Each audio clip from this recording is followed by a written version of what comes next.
7 जुलाईના રોજ આપણા ભગવાન શ્રી જગન્નાથજીના અષાઢી બીજના રથયાત્રા છે। આમાં સુરત શહેર ખાતે કુલ 7 જેટલા રથયાત્રાના આયોજન છે, 4 જેટલા શોભાયાત્રા છે, 1 મહાપ્રસાદના આયોજન છે।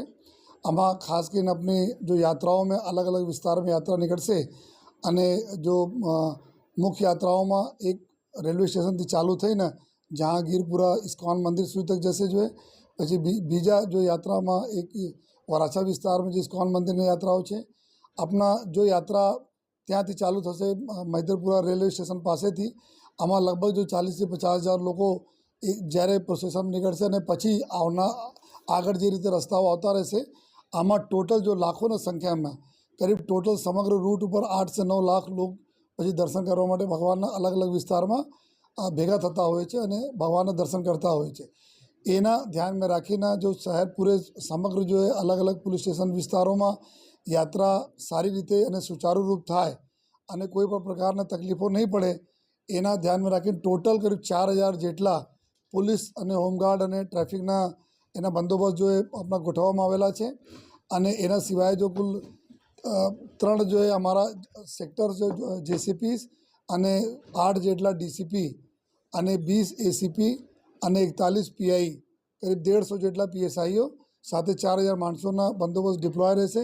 ટ્રાફિકની સમગ્ર વ્યવસ્થા સારી રીતે ચાલે અને જે રીતે યાત્રા પસાર થતી જાય અને લોકોને બી ટ્રાફિક નિયમન બરાબર હળવા થતા જાય, આ પ્રકારના વ્યવસ્થાઓ કરવામાં આવી છે। અને અગાઉથી જ રૂટ ઉપરના એક વખત જો રિહર્સલ કરવામાં આવેલા, જેમાં રથ સારી રીતે પસાર થઈ જાય એના માટે જો મેટ્રોના જો બેરિકેડિંગ છે એના બી એડજસ્ટ કરવામાં આવેલા છે, જેથી રથ સારી રીતે ત્યાંથી પસાર નીકળી શકે જોઈએ। અને સાથોસાથ પૂરા સમગ્ર રૂટ ઉપર ડ્રોન કેમેરાઓથી આપણા એના સર્વેલન્સ કરવામાં આવશે।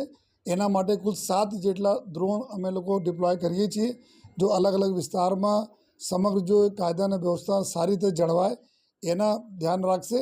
અને આગળ આવનાર જો રૂટ ઉપર જો કોઈ ટ્રાફિકની વ્યવસ્થા માટે કોઈ પહેલેથી આપણને એલર્ટ કરવાના હોય તો આ ડ્રોન કેમેરાઓનો અમે યુઝ કરવાના છીએ। હરે કૃષ્ણ, જય જગન્નાથ।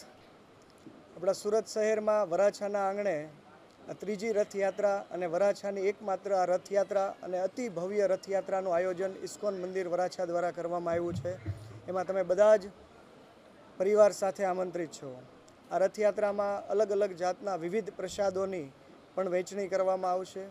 આ રથયાત્રામાં ભારતીય સંસ્કૃતિને દર્શાવે એવી અલગ અલગ આકૃતિઓ ઝાંખીઓના માધ્યમથી બતાવવામાં આવશે છે। અને આ રથયાત્રાનો રૂટ મિની બજારથી બપોરે 2 વાગે શરૂ થશે। ત્યારબાદ કાપોદ્રા બ્રિજ ચડીને વીઆઈપી સર્કલ, સુદામા ચોક, રામચોક, સૌજી કોરાટ બ્રિજ ઉપર ચડીને ત્યારબાદ જકાત નાકા, પ્રાણી સંગ્રહાલય આ રથયાત્રાનો વિરામ થશે।